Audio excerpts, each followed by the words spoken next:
لا الہ الا اللہ لا الہ الا اللہ توحید-سنت.com لا الہ الا اس ویب سائٹ پر ملاحظہ فرمائیے ممتاز علماء کرام کی تقاریر، درس قرآن و حدیث، اسلامی کتب کا وسیع ذخیرہ، فرقے باطلہ سے مناظرے اور بہت کچھ۔ الا اللہ لا الہ الا اللہ ونؤمن به ونتوكل عليه ونعوذ بالله من شرور أنفسنا ومن سيئات أعمالنا من يهده الله فلا مضل له ومن يضلله فلا هادي له ونشهد أن لا إله إلا الله وحده لا شريك له ونشهد أن سيدنا وسندنا ونبينا وشفيعنا وهادينا ومرشدنا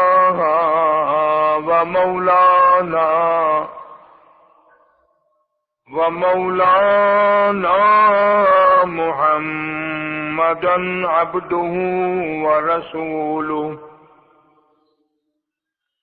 أرسله بالحق بشيرا ونذيرا صلى الله تعالى عليه وعلى آله وأصحابه وأزواجه وذرياته وبارك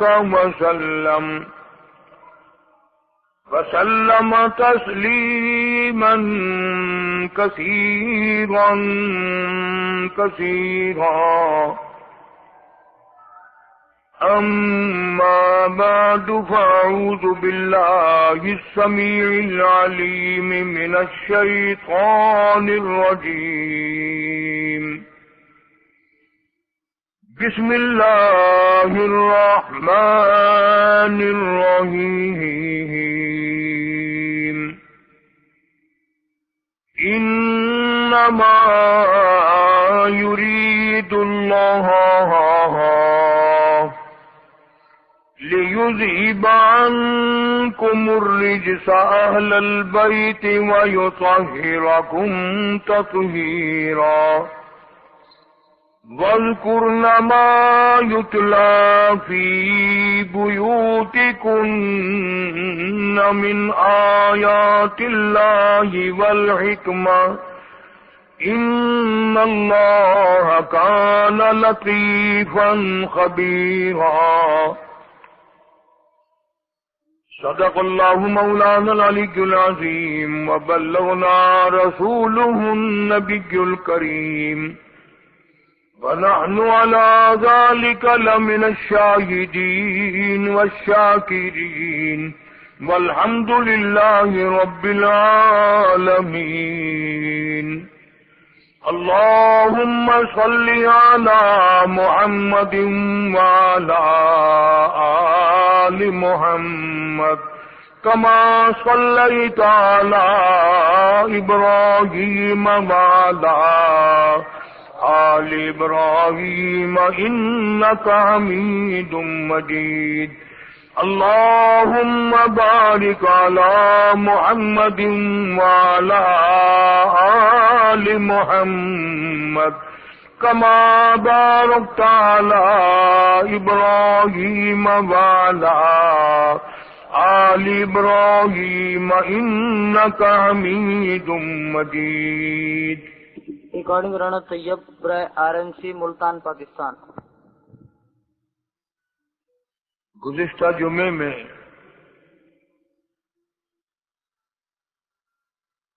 دین اور ایمان کا اہم رکن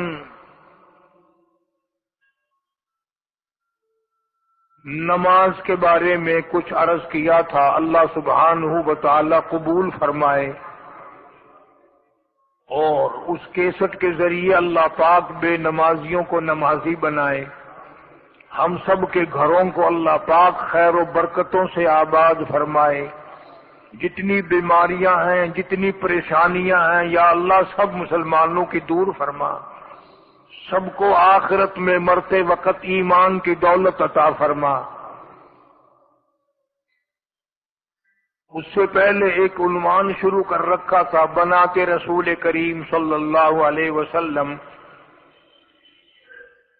کالی کملی والے صلی اللہ علیہ وسلم کی بیٹیوں کے بارے میں کچھ مضمون عرض کر رہا تھا. اور نیت میں شہرت نہیں، کوئی آگے تھوڑی شہرت ہو گئی ہے جو بقایا اور ضرورت رہ گئی، بلکہ نیت یہ ہے اور عقیدہ یہ ہے کہ نبی پاک صلی اللہ علیہ وسلم کی جوتی مبارک سے محبت کرنا بھی عین ایمان ہے. آپ صلی اللہ علیہ وسلم کے استعمال کردہ کپڑے کی محبت کرنا بھی عین ایمان ہے. آپ کے شہر مدینے کی محبت بھی عین ایمان ہے. ملک عرب کی محبت بھی عین ایمان ہے. کچھ جائے کہ نبی پاک صلی اللہ علیہ وسلم کے گھرانے سے پیار اور محبت. میں تو یہ عرض کروں گا کہ ہماری اعمال سے نجات بڑی مشکل. ہماری نجات تو اگر ہوئی تو سرکار دو عالم صلی اللہ علیہ وسلم کے گھرانے کے صدقے میں ہوگی. کیا کریں گے تیرے عمل میرے عمل؟ نیت کھوٹی، اعمال کھوٹے، ریاکاری نے مار لیا، شہرت نے ہمیں برباد کر دیا.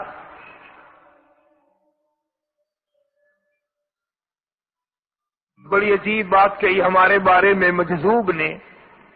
یوں کہتا ہے کہ قدم سوئے مرکز نظر سوئے دنیا، قدم سوئے مرکز نظر سوئے دنیا، کدھر جا رہے ہو کدھر دیکھتے ہو. بڑا آگے کو رہے ہیں اور دیکھ رہے ہیں پیچھے سے ٹھوکر کھا کے گریں گے اور کیا ہوگا. اندازہ لگا ان مائیوں کا کیا کہنا، ان عورتوں کا کیا کہنا، ان خواتین کا کیا کہنا، ان نبی پاک صلی اللہ تعالی علیہ وسلم کی شہزادیوں کا کیا کہنا جن کا ابا امام الانبیاء ہو صلی اللہ علیہ وسلم. آج اس زمانے میں کوئی ڈاکٹر کی بیٹی، کوئی پروفیسر کی بیٹی، کوئی وزیر کی بیٹی، کوئی صدر کی بیٹی، کوئی سفیر کی بیٹی، کوئی کرنل کی دی، کوئی جرنل کی دی، کوئی کمشنر کی دی، کوئی ڈی سی کی دی. خدا کی قسم سیدہ رقیہ سارے انبیاء کے سردار کی بیٹی ہے. نبی پاک صلی اللہ تعالی علیہ وسلم کے گھرانے میں پیدا ہوئی. سیدہ خدیجہ رضی اللہ تعالی عنہ کے پیٹ سے پیدا ہوئی. محمد عربی صلی اللہ تعالی علیہ وسلم کے نطفے سے پیدا ہوئی. یہ بالکل غلط ہے، بکواس ہے کہ سرکار مدینہ صلی اللہ علیہ وسلم کی ایک بیٹی ہے، تین نہیں.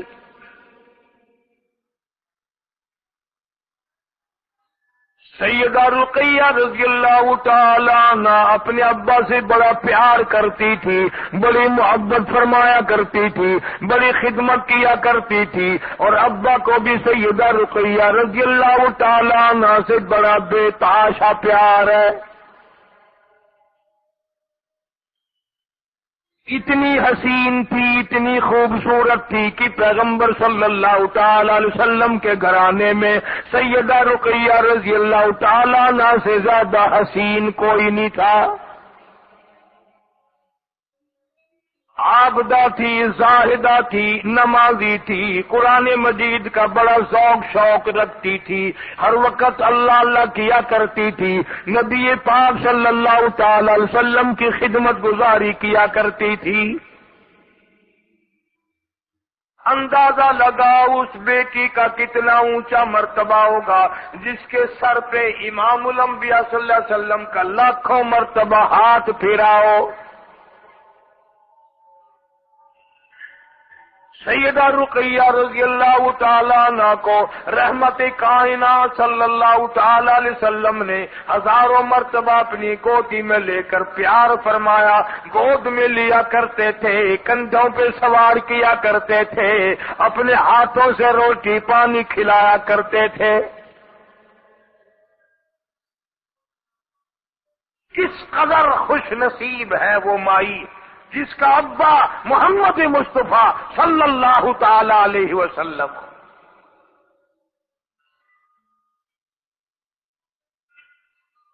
پھر ان دو بیٹیوں کی منگنی ہوئی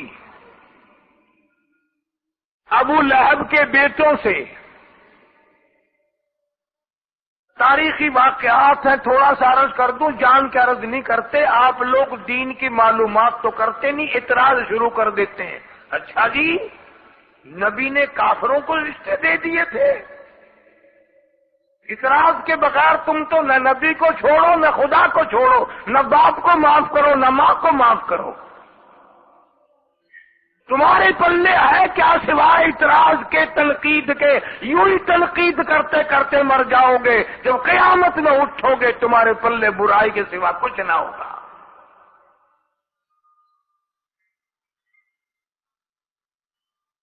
اسلام کے آنے سے پہلے، قرآن کے نازل ہونے سے پہلے، سیدہ زینب رضی اللہ تعالی عنہا کا جو رشتہ کیا، حضرت حالہ حضور کریم صلی اللہ علیہ وسلم کی سالی ہیں، ان کے بیٹے ابو العاص سے نکاح بھی ہوا، منگنی بھی ہوئی۔ اس زمانے میں مسلمان کوئی بنتا ہی نہیں تھا۔ ابو لہب کے دو بیٹے عتبہ اور عتیبہ، ان دونوں سے رقیہ، سیدہ رقیہ اور سیدہ ام کلثوم کی منگنی کر دی۔ جب قرآن آیا، ایمان آیا، اسلام آیا، دین آیا، ابو لہب نے سب سے زیادہ مخالفت کی۔ ارشاد فرمایا مدنی کریم صلی اللہ تعالی علیہ وسلم نے ساری زندگی میں پوری دنیا نے مل کر جتنا ستایا، ان سب کے مقابلے میں سگے چچا نے مجھے اکیلے کو ستایا۔ ہر وقت پتھروں کی جھولی بھر کے پیچھے پیچھے چلتا تھا۔ اندازہ لگاؤ، ایمان والے بیٹھے ہو، کلمہ پڑھنے والے بیٹھے ہو، اسلام اور ایمان یقین والے بیٹھے ہو، کتنا بڑا دکھ پہنچا ہوگا۔ حضور کریم صلی اللہ علیہ وسلم فرماتے ہیں سر کے بالوں سے لے کر پیروں کے ناخنوں تک جسم کا کوئی حصہ ایسا نہیں جہاں سگے چچے کے ہاتھ کا پتھر نہ لگاؤ۔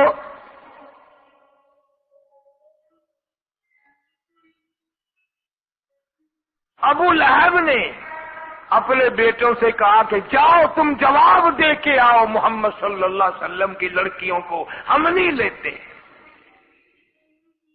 اگر تم میرے بیٹے ہو تو جاؤ جواب دے کے آؤ۔ یہ بھی ایک بڑی بے عزتی ہے، بڑی توہین ہے۔ لوگوں، قرآن کریم کی وجہ سے، اللہ کی توحید کی وجہ سے نبی پاک صلی اللہ علیہ وسلم کی بیٹیوں کے رشتے ٹوٹ گئے۔ تم نے مذاق بنا رکھا ہے۔ خوش رہے رحمان بھی اور راضی رہے شیطان بھی، مرنے کے بعد قرآن بھی پڑھ لیا، ساری زندگی شرک بدعت کی لعنت میں ڈوبے رہے۔ مدنی کریم صلی اللہ تعالی علیہ وسلم کے سامنے ابو لہب کے بدماش کے دونوں بیٹے آئے اور ایک نے آ کر کے جواب دیا میں تیری لڑکی سے شادی کرنے کو تیار نہیں، دوسرے نے آ کر محمد عربی صلی اللہ تعالی علیہ وسلم کو بیٹی کی گالی نکال دی۔ دھیوں والے لوگ جانتے ہیں، انہیں علم ہے کہ دھیوں کے کتنے دکھ ہوا کرتے ہیں۔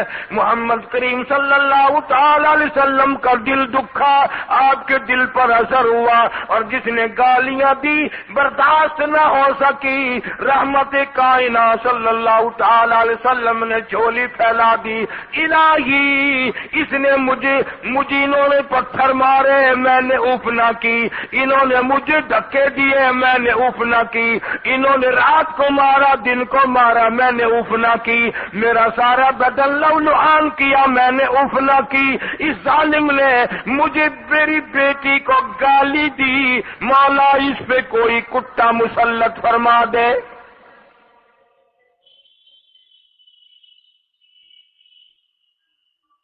گیا اور جا کو کہنے لگا باپ کو، لو تو نے تو ہمیں تنگ کیا تھا، اب تکڑا ہو جا۔ اس نے کہا کیوں؟ کہنے لگا اس نبی نے بد دعا کر دی۔ اندازہ لگا ساری زندگی مارنے والا کافر ابو لہب تھر تھر کانپنے لگا، اب خیر نہیں۔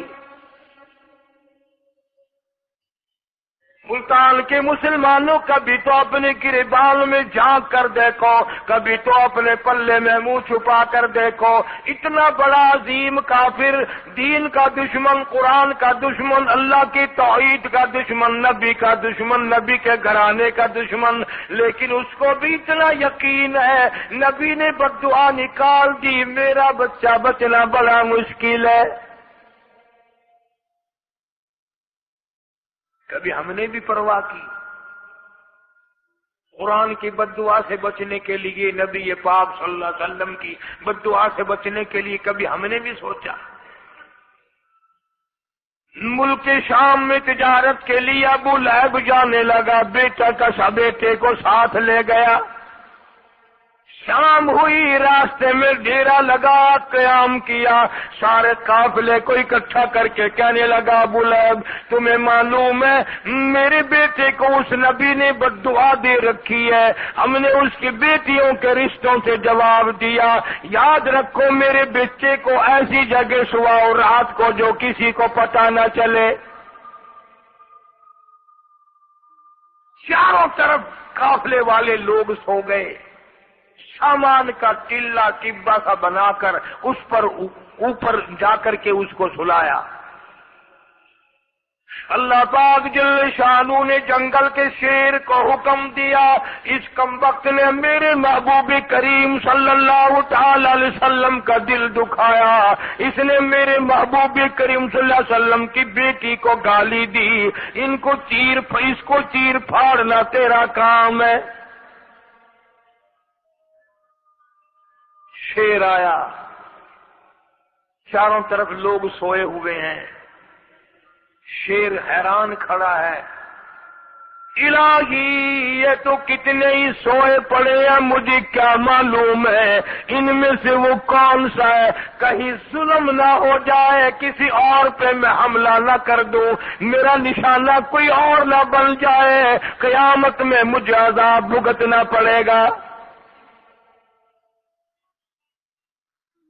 جنگل کا درندہ، جنگل کا شیر یہ سوچ سکتا ہے میرا نشانہ غلط نہ ہو جائے، میرا حملہ کسی اور پہ نہ ہو جائے، مجھ سے کسی اور کو دکھ نہ پہنچ جائے، تو کلمہ پڑھنے والا سرکار مدینہ صلی اللہ علیہ وسلم کا امتی ہو کر کلمہ پڑھ کر تو نے کبھی نہیں سوچا میری قلم سے کسی پہ ظلم نہ ہو جائے، میرے مال سے کسی پہ ظلم نہ ہو جائے، میرے عہدے سے کسی پہ ظلم نہ ہو جائے، میری ممبری سے کسی پہ ظلم نہ ہو جائے، میری چیئرمینی سے کسی پہ ظلم نہ ہو جائے، تو نے کبھی نہیں سوچا، تو شیر سے بھی بڑا درندہ بن گیا۔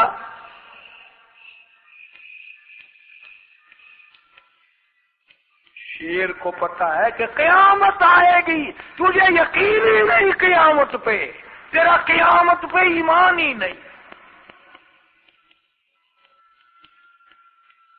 اللہ پاک جل شانو نے فرمایا چاروں طرف سونے والے لوگ بھی ہیں، وہ ایک علیحدہ جگہ سویا ہوا ہے، اور جنگل کے شیر جس کے منہ سے نبی پاک صلی اللہ تعالی علیہ وسلم کو گالی دینے کی بدبو آئے، اس کو چیرنا پھاڑنا تیرا کام ہے۔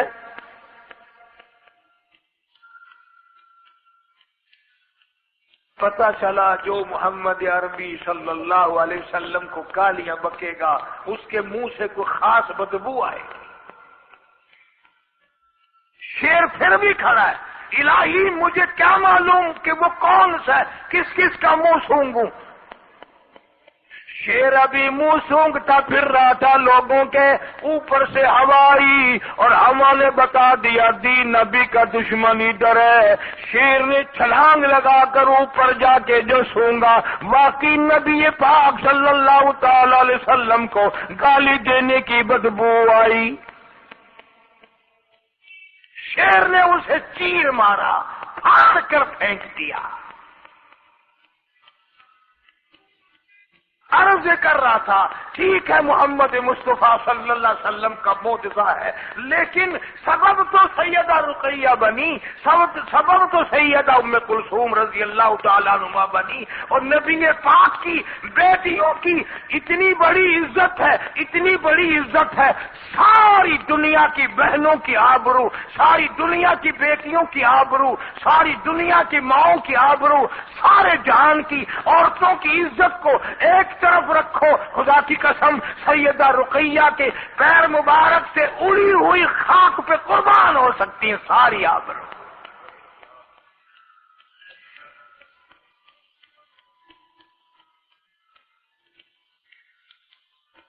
امام الانبیاء محبوب کبریا حضرت محمد مصطفیٰ صلی اللہ تعالی علیہ وسلم نے سیدہ رقیہ رضی اللہ تعالی عنہا کا نکاح حضرت عثمان رضی اللہ تعالی عنہ سے فرمایا۔ کون سمجھائے تمہیں وہ کون سی زبان استعمال کریں اور کب تک کریں؟ بڑے بڑے بزرگ اللہ والوں کی عمریں ختم ہو گئی۔ آج کسی گورنر کے دروازے پہ کوئی اس کی لڑکی کی شادی کے لیے آ جائے، لوگ بڑے کہیں گے بڑا خوش نصیب ہے۔ کسی وزیر کی لڑکی سے شادی کرنے کے لیے آ جائے، لوگ کہیں گے بڑا خوش نصیب ہے۔ کسی بادشاہ کی شہزادی سے شادی کرنے کے لیے آ جائے، لوگ کہیں گے بڑا خوش نصیب ہے۔ خدا کی قسم عثمان وہ جوان ہے جو امام الانبیاء صلی اللہ تعالی علیہ وسلم کے دروازے پہ دلہا بن کر آیا۔ دروازہ محمد مصطفیٰ صلی اللہ علیہ وسلم کا ہے اور گھوٹ عثمان ہے۔ سیدہ رقیہ رضی اللہ تعالی عنہا کی آپ صلی اللہ علیہ وسلم نے اپنے رحمت والے ہاتھوں سے شادی کر کے دی۔ اور پھر میں کیا عرض کروں، ہمارا تو عقیدہ اور ایمان ہے اور یقین ہے کہ دنیا میں 100 حصے اگر حسن کے بناؤ، 100 حصے اگر جمال خوبصورتی کے بناؤ تو ایک حصہ پوری کائنات کو ملا اور 99 حصے حسن کا حصہ محمد عربی صلی اللہ علیہ وسلم کو ملا۔ آپ کی بیٹی کتنی حسین ہوگی، اور پھر اتنا بڑا حسین جس کو حسین کہے، سونا جس کو سونا کہے، 99 حسن حصے حسن کا مالک جس کو سونا کہے، وہ کتنے سونے ہوں گے۔ سیدہ رقیہ رضی اللہ تعالیٰ عنہ اور حضرت عثمان رضی اللہ تعالیٰ عنہ ایک جگہ پہ میاں بیوی تشریف فرما ہے، سرکار تشریف لے آئے، دیکھ کے مسکرائے اور یوں فرمایا میں نے ساری زندگی میں اتنا حسین جوڑا نہیں دیکھا۔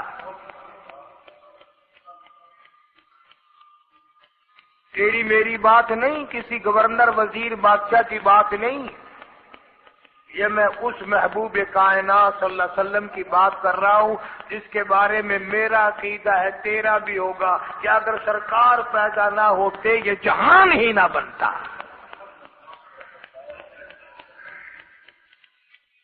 فرمایا میں نے پوری زندگی میں اتنا خوبصورت جوڑا نہیں دیکھا۔ مکہ مکرمہ میں کافروں نے بڑی تنگی دی، بڑی پریشانی دی۔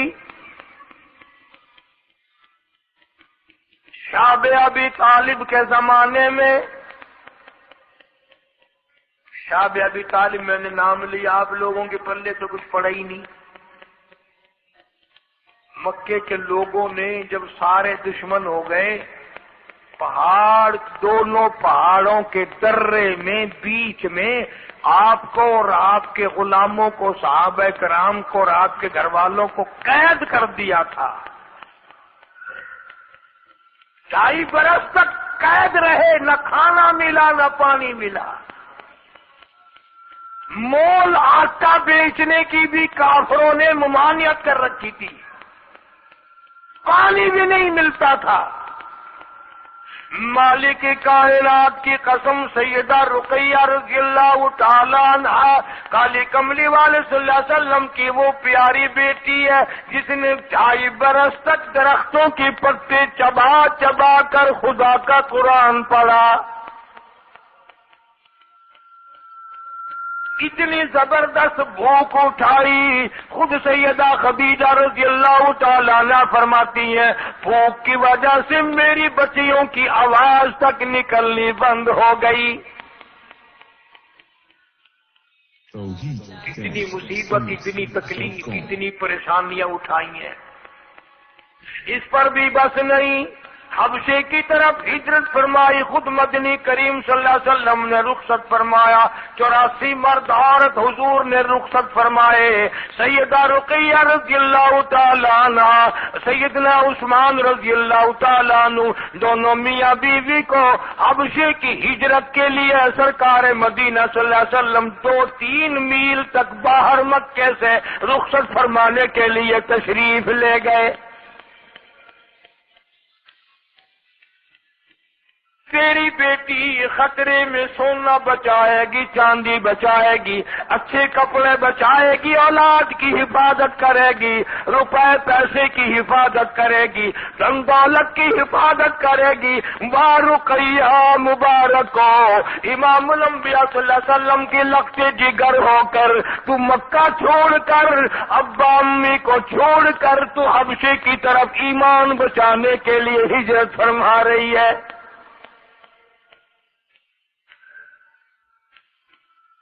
مکہ شہر چھوڑ کے جا رہی ہے، پیدائشی شہر چھوڑ کر جا رہی ہے، اپنے ابا محبوب کریم صلی اللہ علیہ وسلم کو چھوڑ کے جا رہی ہے۔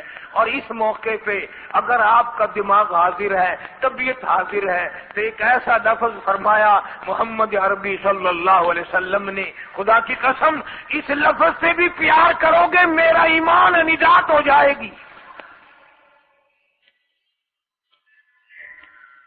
سیدہ رقیہ رضی اللہ تعالیٰ عنہ اپنی بیٹی کے سر پہ پیار دیا، فرمایا لخت جگر ایمان بچا کے جا رہی ہے، قرآن بچا کے جا رہی ہے، اپنا دین بچا کے جا رہی ہے، گھبرائیو نہ۔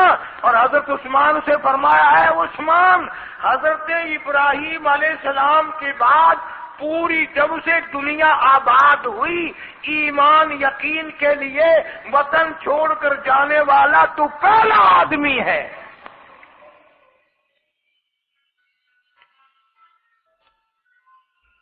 نہیں سمجھے؟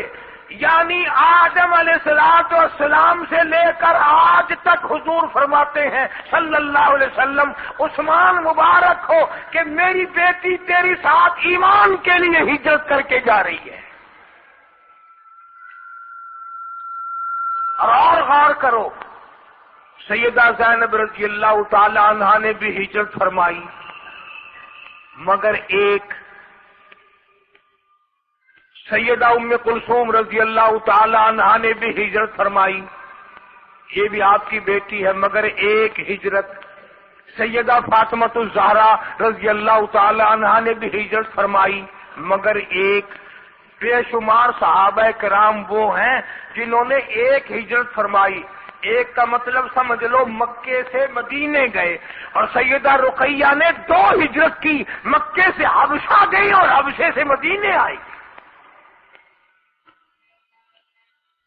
ڈبل ہجرت فرمائی ہے سیدہ رقیہ رضی اللہ تعالی عنہا نے۔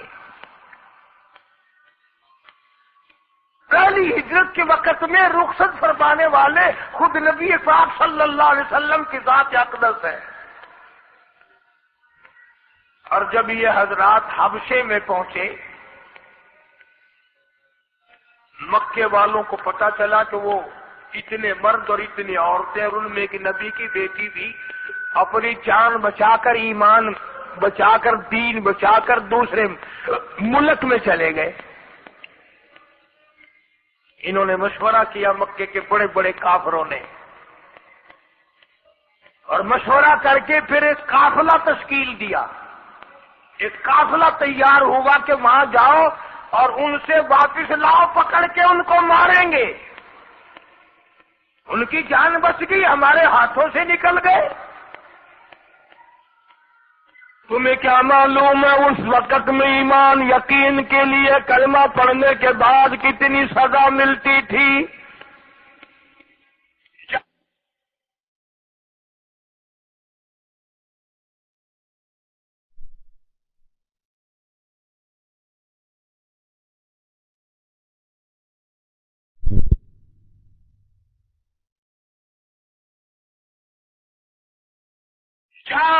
سیدہ ضمیرہ رضی اللہ تعالیٰ عنہ سے پوچھ کیا کلمہ پڑھنے کی وجہ سے تجھ پہ کیا مصیبتیں آئیں؟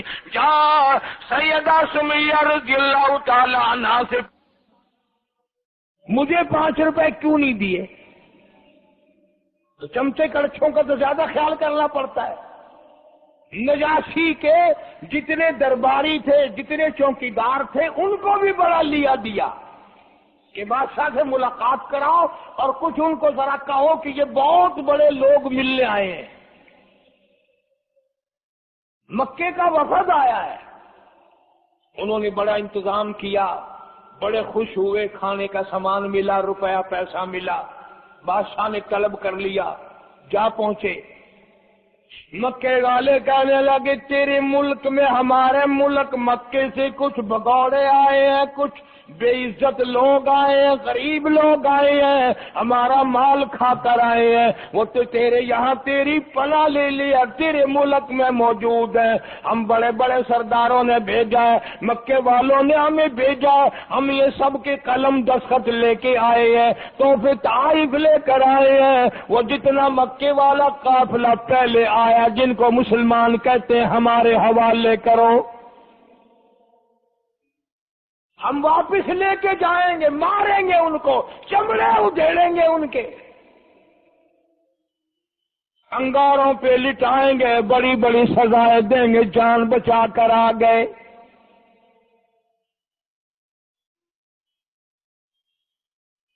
نجاشی بادشاہ اچھا آدمی تھا، اگرچہ عیسائی تھا، مسلمان بلا لیے، صحابہ کرام بلا لیے، عدالت میں اپنی کچہری میں بادشاہ نے اپنے دربار میں طلب کر لیے۔ مکے والوں سے پوچھا تمہارا مال اٹھا کے لائے؟ خدا کی قسم اتنی شرم آتی ہے بازی بات کرتے ہوئے، اتنی غیرت آتی ہے، اتنی حیا آتی ہے۔ تھے تو دشمن اسلام کے، تھے تو قرآن کے دشمن، نبی کے دشمن، صحابہ کے دشمن، اللہ والوں کے دشمن، مگر جھوٹ نہیں بولتے تھے، جھوٹ نہیں بولتے تھے۔ کہنے لگے مال نہیں لے کے آئے۔ نجاشی بادشاہ کہنے لگا تمہاری کوئی چوری کر کے آئے؟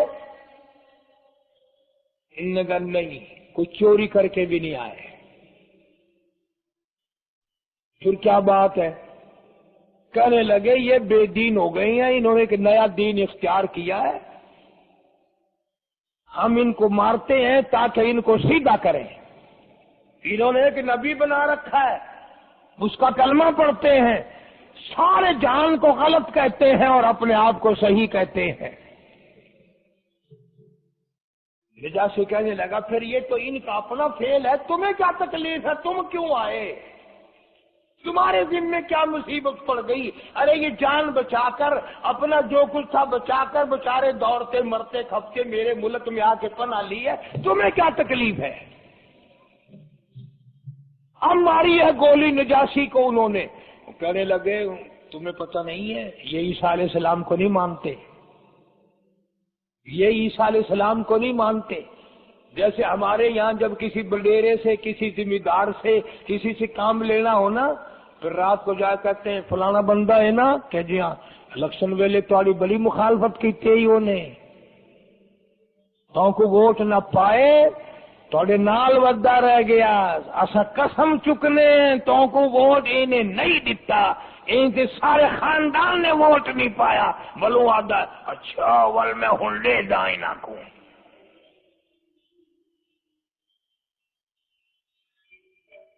انہوں نے بھی عیسیٰ علیہ السلام کے بارے میں، چونکہ وہ عیسائی تھا، انہوں نے کہا یہ تیرے عیسیٰ علیہ السلام کو نہیں مانتے. اس نے کہا اچھا نہیں مانتے کہ نہیں مانتے. صحابہ کرام میں سے فرمایا کہ کون جواب دے گا؟ سیدنا جعفر طیار رضی اللہ تعالیٰ عنہ، حضرت علی رضی اللہ تعالیٰ عنہ کے بھائی ہیں، یہ تشریف لائے. نجاشی کے دربار میں کھڑا کر کے قرآن کریم شروع کر دیا. فرمایا یا عین صاد ذکر رحمت ربک عبدہ زکریا. قرآن کریم کی سورت مریم شروع کر دی. عدالت میں، کچہری میں، شہنشاہ کے دربار میں کھڑے ہیں، پڑھتے رہے. فرمایا وَاذْكُرْ فِي الْكِتَابِ مَرْيَمَ إِذِ انتَبَذَتْ مِنْ أَهْلِهَا مَكَانًا شَرْقِيًّا. مریم علیہ السلام کا ذکر کرو اپنی کتاب مقدس میں، جب وہ علیحدہ ہو کر، علیحدہ بیٹھ کر پہاڑ میں جا کر غسل کر رہی تھی. فَاتَّخَذَتْ مِن دُونِهِمْ حِجَابًا فَأَرْسَلْنَا إِلَيْهَا رُوحَنَا فَتَمَثَّلَ لَهَا بَشَرًا سَوِيًّا. عیسیٰ علیہ السلام کے بارے میں حضرت مریم علیہ السلام کو اطلاع دے دی گئی ایک بچہ تجھ سے پیدا ہوگا. فرمایا قالت انا یکون لی غلام ولم یمسسنی بشر. مجھے کسی نے چھوا نہیں، ہاتھ نہیں لگایا، شادی میری نہیں ہوئی، مجھ سے بچہ کیسے پیدا ہو جائے گا؟ آواز آئی جب وہ چاہتا ہے شادیوں کی لوڑ کوئی نہیں. کائے کی شادی؟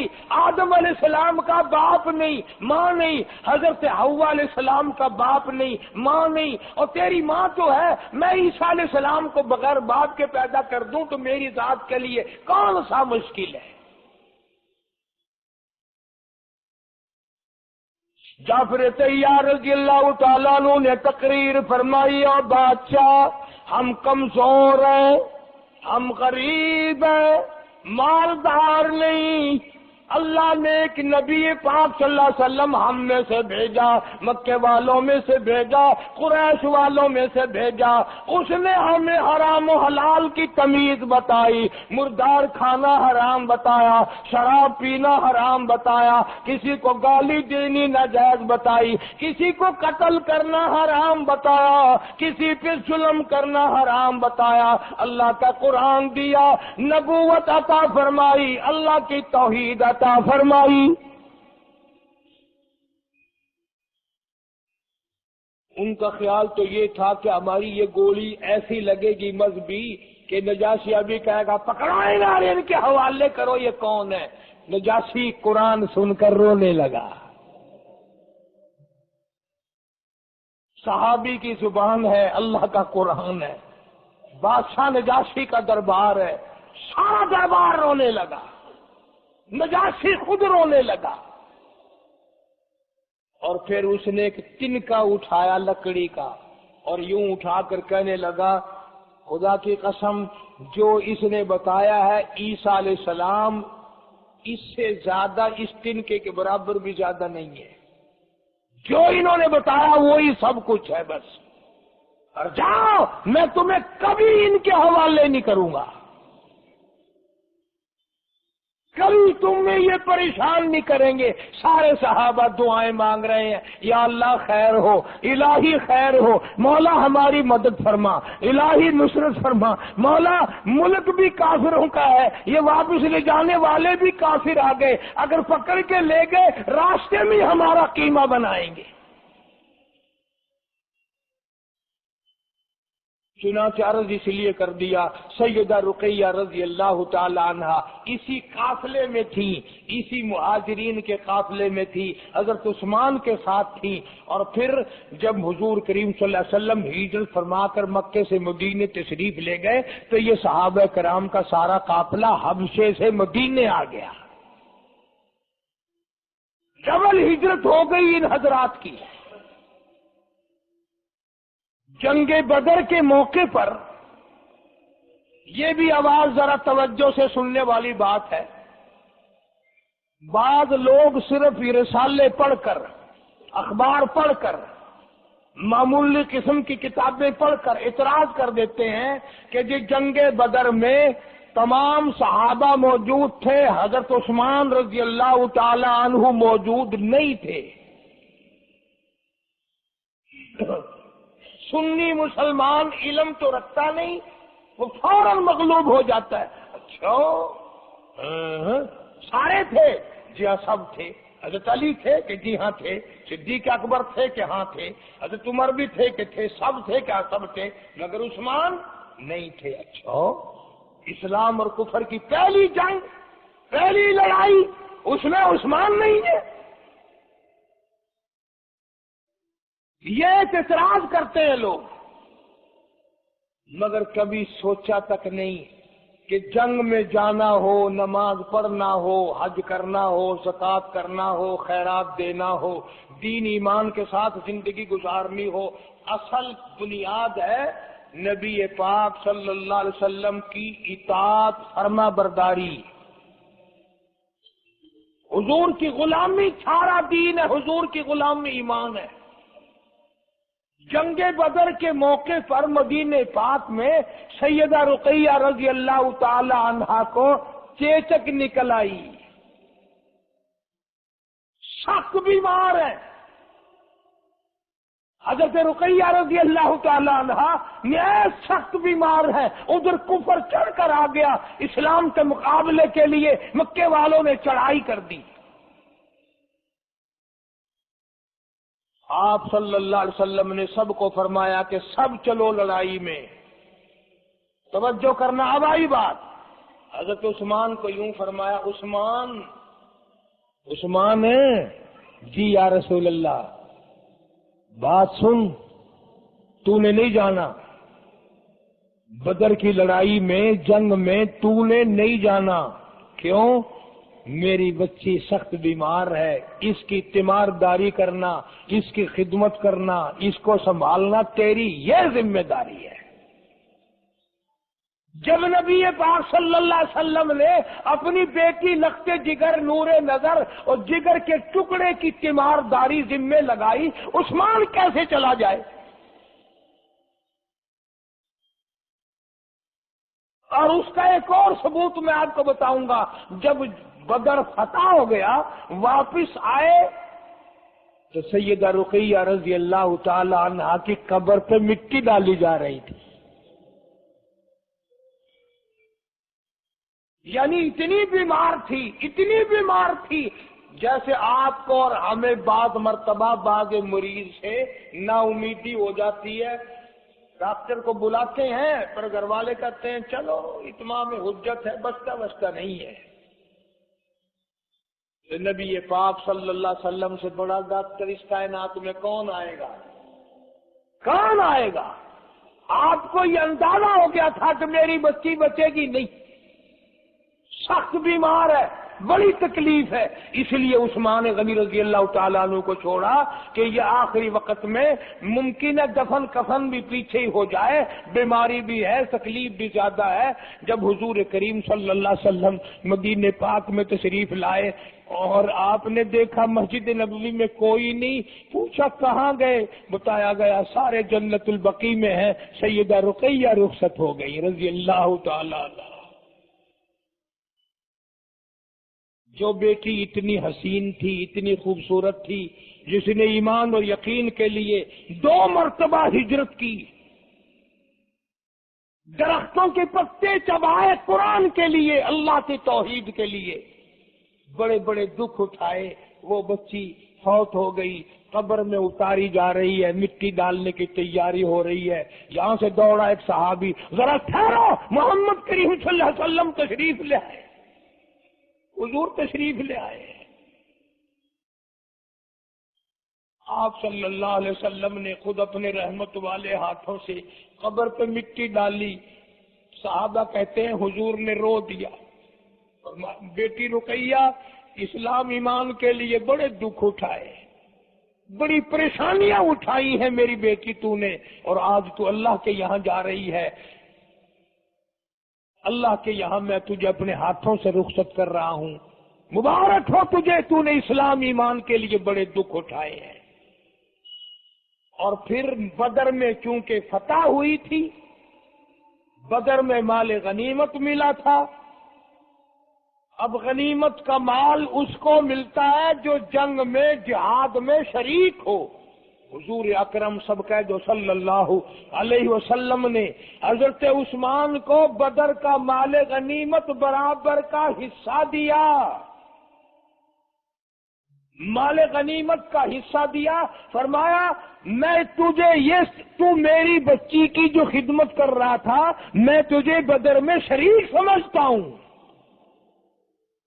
میں تجھے بدر میں شریک مانتا ہوں، لہذا مال غنیمت تیرا بھی حصہ ہے۔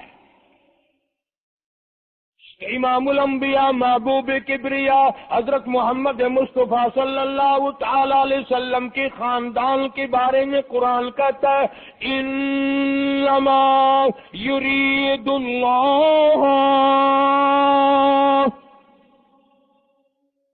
اللہ پاک نے ارادہ فرما لیا، انما یرید اللہ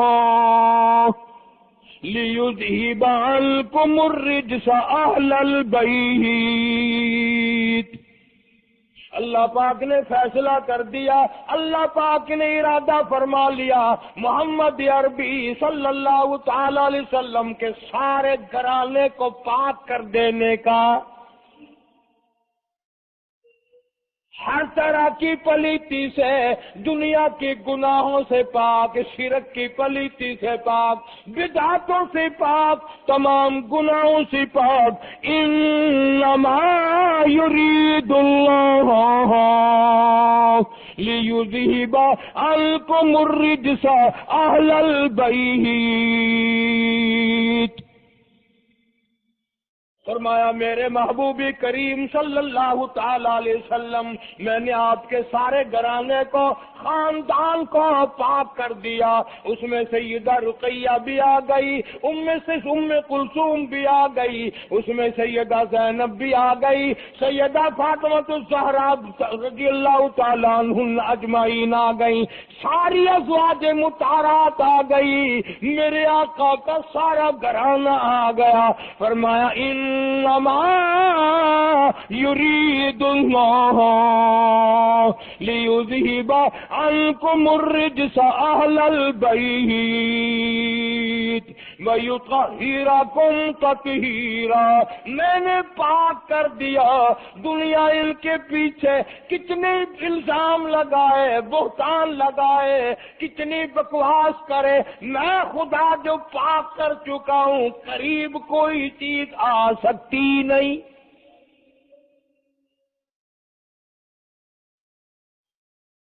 وَاذْكُرْنَ مَا يُتْلَىٰ فِي بُيُوتِكُنَّ مِنْ آيَاتِ اللَّهِ وَالْحِكْمَةِ۔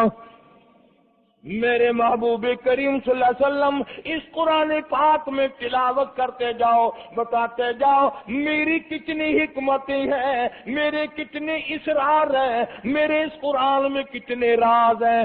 ان اللہ کان لطیفا خبیرا، اللہ فرماتے ہیں جو لوگ منہ سے بات نکال لیں گے وہ بھی میں سنتا ہوں، اور جو دلوں میں وسواس لائیں گے میں وہ بھی جانتا ہوں۔ یعنی میرے نبی پاک صلی اللہ علیہ وسلم کے ازواج مطہرات، بنات، بیٹیاں، صحابہ کرام کے بارے میں خدا کہتا ہے ان اللہ کان لطیفا خبیرا، میں ساروں کی زبانوں سے واقف ہوں، ایک ایک لفظ سنتا ہوں، ایک ایک کے دلوں سے اٹھنے والے ارادوں کو جانتا ہوں کہ میرے نبی پاک صلی اللہ علیہ وسلم کے گھرانے پر ان کے کتنے اعتراضات ہیں۔ قیامت میں سب کے جواب بھی دوں گا، سب کو سزا بھی دوں گا۔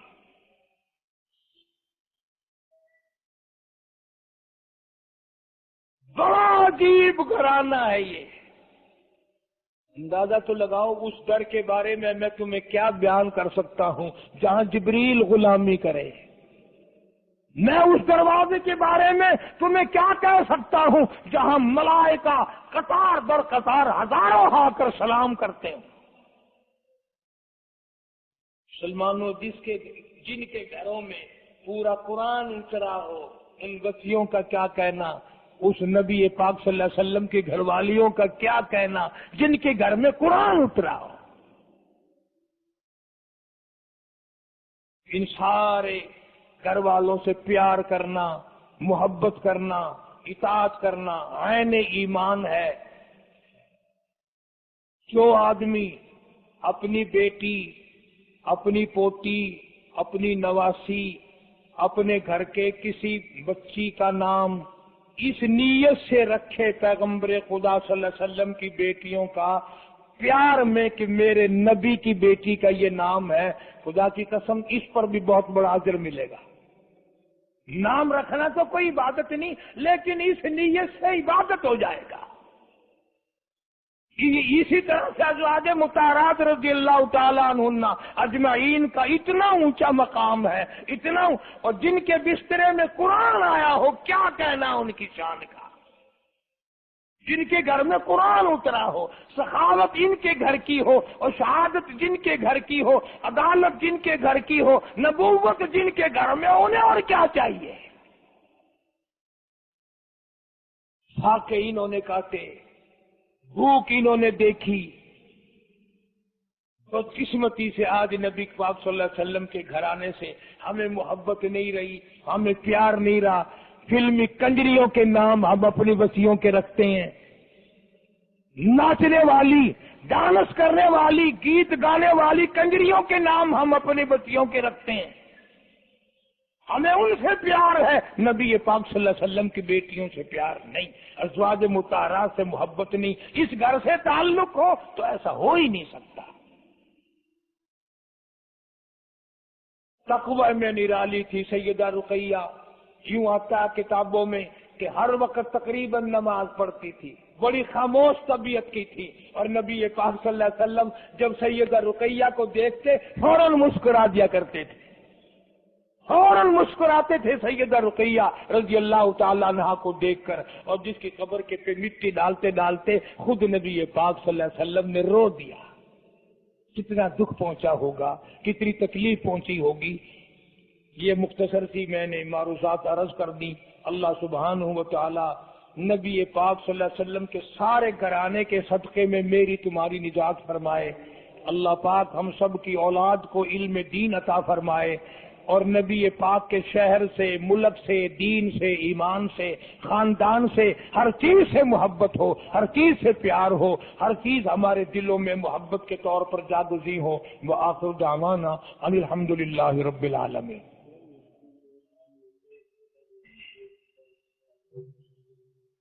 اللہم صلی وسلم وبارک علی سیدنا و مولانا محمد وعلی آل سیدنا و مولانا محمد وبارک وسلم وصلی علیہ۔